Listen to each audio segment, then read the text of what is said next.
Baik, komunikasi dapat dan telah didefinisikan dengan banyak cara.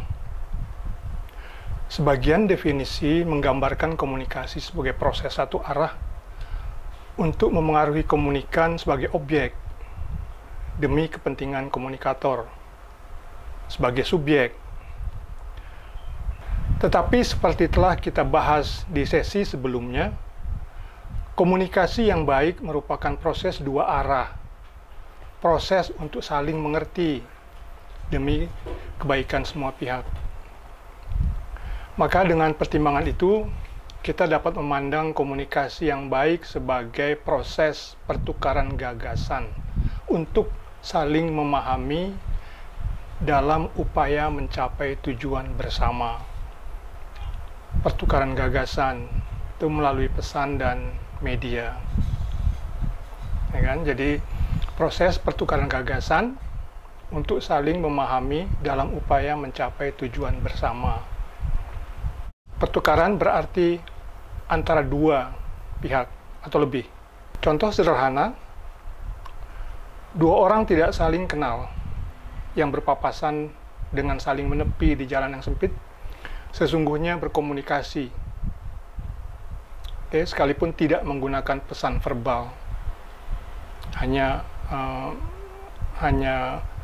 gesture, hanya perilaku, hanya gerakan.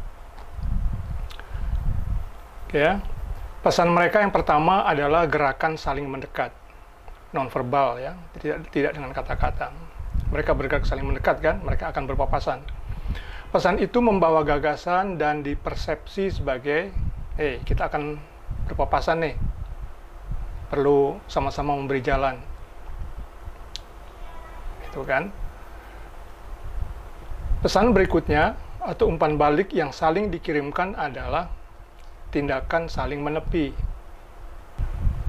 Pesan itu membawa gagasan, ya silakan, gitu ya. Sekali lagi ini non-verbal.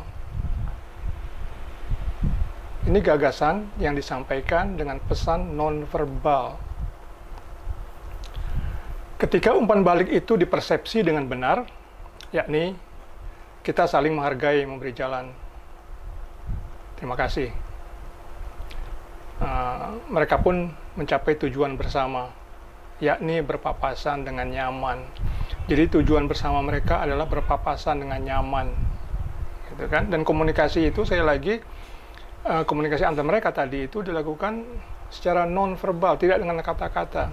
Dan mungkin kita tidak sadar ketika melakukan itu, ya, kita sebenarnya punya gagasan dan saling mengirimkan pesan yang membawa gagasan kita, ya, gitu. Semakin baik komunikasi verbal maupun non-verbal, semakin baik kesalingpahaman, serta semakin efektif dan efisien pencapaian tujuan bersama.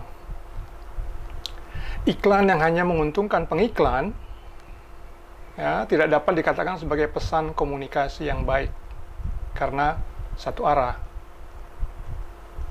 Ya kan?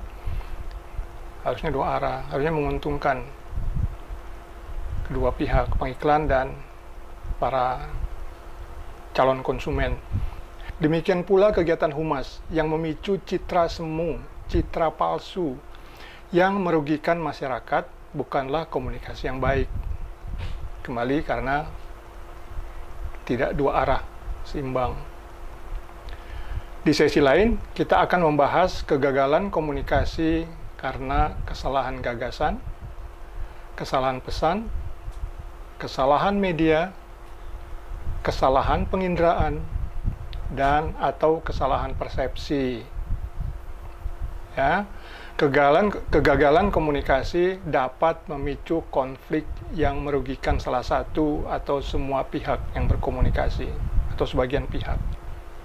Jadi sekali lagi, kita dapat memandang komunikasi yang baik sebagai proses pertukaran gagasan untuk saling memahami dalam upaya mencapai tujuan bersama.